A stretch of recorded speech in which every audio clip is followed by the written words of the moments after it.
Let's look at a modern take on the Mark I military kukri and see just what it can do.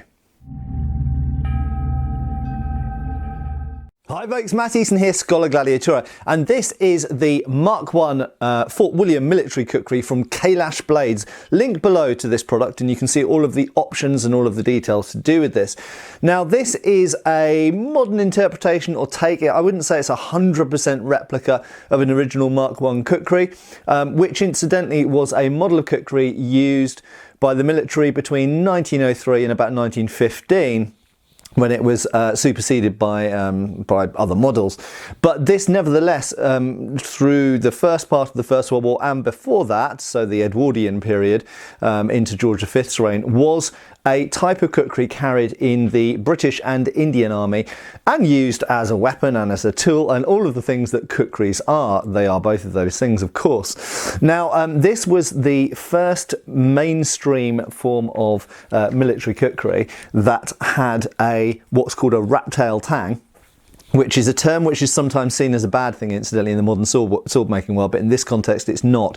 So just to explain, traditional kukris have a partial tang that goes about halfway into the grip and is secured in there essentially by glue. But they decided in military use to extend the tang, basically probably through European influence and a desire to have a product for the army that seemed more fail-safe, and it went all the way through to a recessed nut that you can just see at the end there, and in fact that's what they've done here, and that's what makes this a Mark I or Fort William as they call it, military kukri. Now this is Kailash Blade's own interpretation of that, and one of the first things I have to say is that this is a much longer grip or hilt than we'd normally find on a Mark I kukri. The original Mark I kukris, the actual antique ones, tend to have very short grips. Now bear in mind that these were made predominantly for Gurkhas in the British and Indian armies to use, and the Gurkhas on average are certainly on average shorter than me, so I'm 6'1", and certainly Gurkhas at the beginning of the 20th century tended to be smaller than that.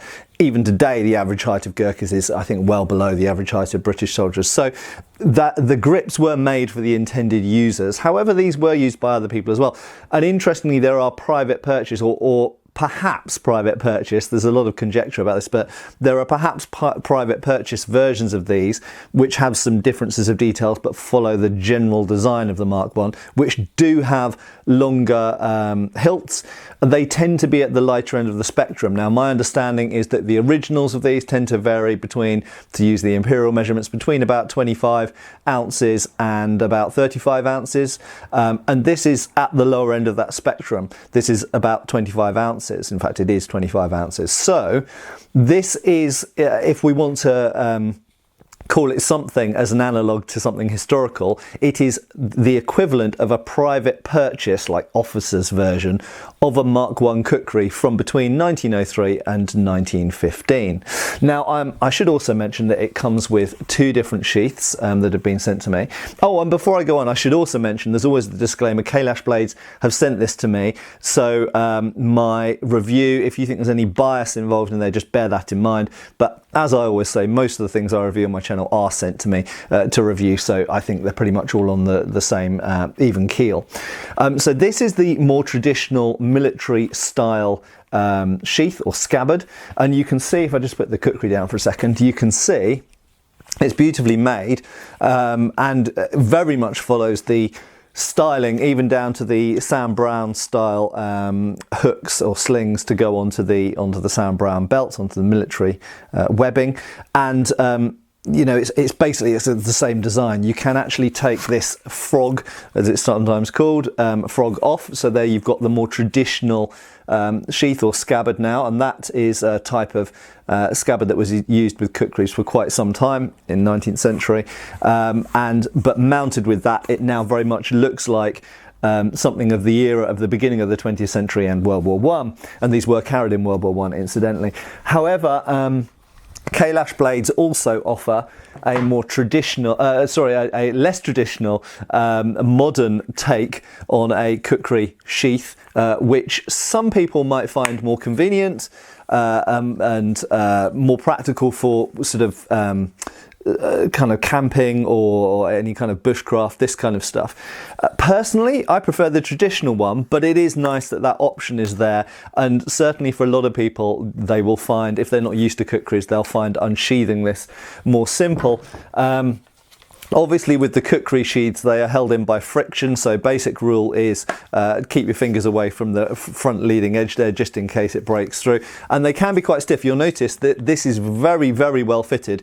There is no chance in hell that that's ever going to fall out of there. It's very, very well fitted in. So to get the thing out, ideally keep your fingers away from the front. Personally, I do occasionally sometimes put my fingers around the front, but I'm always pushing the blade towards the back. So we push the back of the blade towards the back of the sheath. You can start it off with the thumb, much like with the Japanese sword there, and then keep pushing to the back as you pull it out, and it comes out fairly easily. Normally this is worn on the right hand side, but you can wear it wherever you like. I'll just put the sheath down. Now, in terms of this, I can't overstate how much I like Kailash Blades' products. So I've actually got other kukris from them to look at as well. They are gorgeously made, okay? They're beautifully finished, beautifully balanced in the hand, just incredibly solid and strong.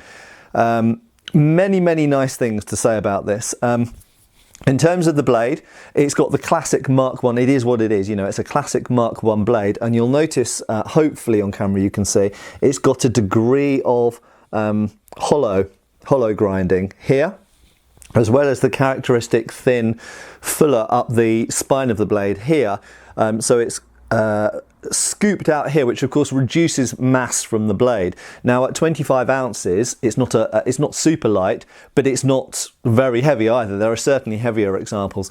And I think the general tendency is, as we get later in period with the Mark 1, they tend to get a little bit clunkier and heavier, probably because they were being used more as tools, and they start out as a bit of a more nimble weapon, but it might vary partly depending on where they're made, who's making them, this kind of stuff. So it's got the classic Mark 1 blade shape that is very much set up for some heavy duty chopping, again either as a weapon or as a tool, and we'll see what it can do in a little bit. And then the hilt is, or the grip is, the classic shape. It is a very flared out at the bottom end of the handle, at the pommel end, and I really like that because it really aids grip retention. And those two central rings there, they go pretty much between the middle. Now you'll notice about the grip length. So Kailash blades can do short grips, medium grips, long grips. They've got a variety of different grip lengths. So when you order a kukri or anything else from them, I mean, you can go completely full custom, but when you order one of their standard models, there's a drop down and you can select the details that you want. You can vary the blade length, you can vary the grip length, you can also vary the grip material. Now, because they asked me what I would like, I went, I'd love some horn, please. And this is absolutely gorgeous, gorgeous horn. Very dark, but with nice grey highlights in it. I think this is buffalo horn. And it's beautifully made. I mean, the lines on that are just absolutely exquisite, really beautifully done, okay? And the rings around the centre that lock into the fingers, which incidentally, as well as assisting in retention when you're chopping, preventing the thing sliding forwards, if you're to stab with the thing as well, they also prevent your hand from riding up. The ferrule in this case is a steel ferrule, iron or steel, and certain other models do have brass ferrules. I personally aesthetically prefer the steel ferrules, or bolster, whatever you want to call it. So I much prefer that. But that is, you know, that's the Mark 1. That's kind of one of the sort of trademarks. Now you'll notice that the cho or kaudi here is really beautifully filed and ornate, and it's very classy done. I think that's got almost a temple-like shape to it, and I think that's the intention. You'll also notice there's the Kailash Blades emblem or logo on one side of the blade, and then there's the sun symbol that we often find on Nepalese blades on the other side. This is incidentally, Kailash blades are made in Nepal. This has come from, this was posted from Kathmandu, so I saw on all the shipping documents. So this is made by Nepalese craftsmen in Nepal. to my wishes. This has got an unusually long grip. This has pretty much got the longest grip you can get on it, purely as something different. I've got a lot of Kukris that have got grips that are very small because they're antique ones, and some of the grips are almost too small for me to comfortably use. So this is really a user. This is one I'm never going to have any issues with getting all of my hand on, and even if the hand rode up a little bit, it's not going to go up onto the blade. I've got a lot of handle to play with, so to speak. Other little details I'll just note is that the edge bevel doesn't really have any noticeable secondary bevel. Okay, so it's an apple seed edge, but it comes straight down to the edge, so it should be a really good cutter. And that's, you know, certain types of knives and sword are going to have secondary bevels on them, but I really like that this doesn't have a noticeable secondary bevel, because a lot of the antique Kukris that I own and that I've shown on my channel don't have a secondary bevel there at all. They come straight down to the edge, so it creates, I won't say a fine edge, because it is, as the Japanese say, niku, it is a bowed out apple seed edge, so it's still a strong edge. But you don't have that ledge of resistance to get past that you would do with a secondary bevel. I think it's also worth mentioning that the curve that you've got through the spine of the blade and into the handle is really nicely done, and that very much echoes a lot of the antique examples of Kukri that I've got, and something that I personally, I'm not such a fan of the more angular backs. I really love this sloping curve that goes right the way through the blade, through the transition from the blade to the hilt, and then carries on through the handle as well. Now, some other little details about the manufacture of the blade. So if we look from above, there is a taper here, so clearly the blade is much thicker at the spine than it is at the front, so you've got a taper going that way, but additionally you've also got distal taper down here. Now, a lot of less good quality modern Kukris, should we say, are a bit of a slab, and this does have a very noticeable distal taper from the base. It's still quite thick at the middle down here, and then it tapers more down here, so it doesn't have the most distal taper of the Kailash blades Kukris. It's still got quite a lot of beef and meat up at the chopping end, but nevertheless there is some degree of distal taper, and again this is very much echoing the antique examples I own. Another thing worth mentioning as well is that I really like the midrib going down the spine of the blade. Again, we see this on antique examples, and one little detail, I'm going to get in really close to show you this, one little detail is that, if try and get the light to reflect, as you can see the spine going down here, it continues into that bolster ferrule there. So it's just, the way it meets here is really, really nicely done. And it's all smooth, there's no ledges, there's no hot spots. It's absolutely beautiful in the hand. Right, without any furthermore waffle, let's have a little look at what this can do. First on some wood and then on a lighter target.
So hopefully from that you'll agree that this performs pretty damn well. I've got to say, I loved this Kukri before doing that, and I love it even more now. It is formidable to cut with, and perhaps even more important than that is it's fun to cut with. It's incredibly solid and reassuring in the hand. It doesn't give any shock back to the hand or nasty feedback like that. When you thunk into a piece of wood, it feels like all of the energy is going into the wood. So you've got a lot of the chopping power of a hatchet or a small axe, but in the form of a large knife, which you can obviously use for a lot more versatile things than an axe can. And in terms of how it stood up, I think you'll agree, I chopped some, reasonable sized bits of wood that I have no reluctance in saying I could chop down some of the smaller trees in my garden with this if I really wanted to. But I've got a chainsaw for that. But if I needed to, if I was out camping, surviving, bushcraft type stuff, absolutely, I think basically this could handle all kinds of tree up to probably about that wide, possibly even wider, if you went at it for some while. But certainly for standard type of bushcraft use with wood, no problem at all. And I then went and chopped water bottles with it, and importantly, it cut water bottles better than quite a lot of the swords that I review on this channel do. Obviously, you've got to be a bit closer. You'll notice some of my cuts were a little bit with the tip because I'm usually cutting with things which have got longer blades than this, so I need to step closer. That's user error. But in terms of how well it went through those bottles, I mean, despite the fact that this isn't an edge that's going to cut me by doing this on, it is a fine edge with very, very good edge geometry, a very fine, narrow edge. And it's just really, it just glides through the bottles, it glides through the wood. I think it'll glide through anything, basically. In terms of any wear and tear, so first things, I guess, with a horn handle, one of the concerns is always you might get cracks in the horn. Horn is not as tough as wood is. If you want a serious outdoor use knife that you're going to carry with you and use for a lot of heavy chopping, I would recommend getting one of the wooden handles. But that being said, there is absolutely nothing at all. There's no signs of the fact that this has been used for some heavy chopping of wood. The horn handle appears completely 100% solid. The ferrule and where it butts up against the blade, there's no movement there. Everything's absolutely rock solid. No, just nothing, okay? In terms of the blade itself, I think the edge is exactly the same as when I started this. The only very minor thing I would say is, because I've just been chopping quite a lot of wood, if I hold it up in the light, I can just about see some surface scratches. But honestly, some of that wood's quite hard. I've got some oak out there, I've got some beech, I've got various types of sort of medium hardwoods and hardwoods out there from my garden, because I've got lots of trees and I've been chopping down a lot recently. And yet there are some very minor surface scratches on this blade, but you can buff those out, you can polish those out if you want. The most important thing is there is absolutely nothing on the edge to feel. There's no turning, it doesn't feel like there's any blunting or nicks or anything like that at all. It is as good as it started off, and it is a formidable and beautiful knife. So check out the link below to Kailash blades. This and the other couple they sent me are very rapidly becoming my favourite Kukris, certainly of the modern ones that I've ever experienced. They are absolutely spot on, absolutely gorgeous things. And of course, you've got the customization options there of changing the grip material, the grip length, even the blade length and things like this as well. And of course, they'll do completely custom things. They've got a custom section of the website you can check out as well.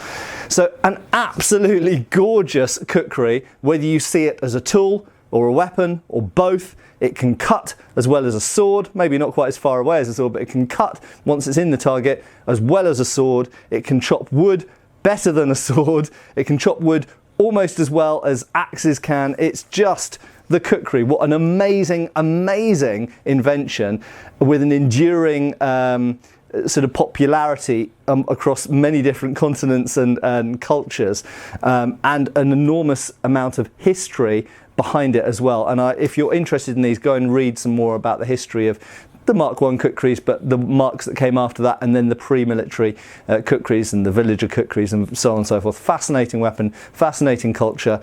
What an incredible design. And Kailash blades are doing Nepal proud making these. So check out the link below, and I hope you've enjoyed watching this, and I'll see you soon back on the channel. Cheers folks!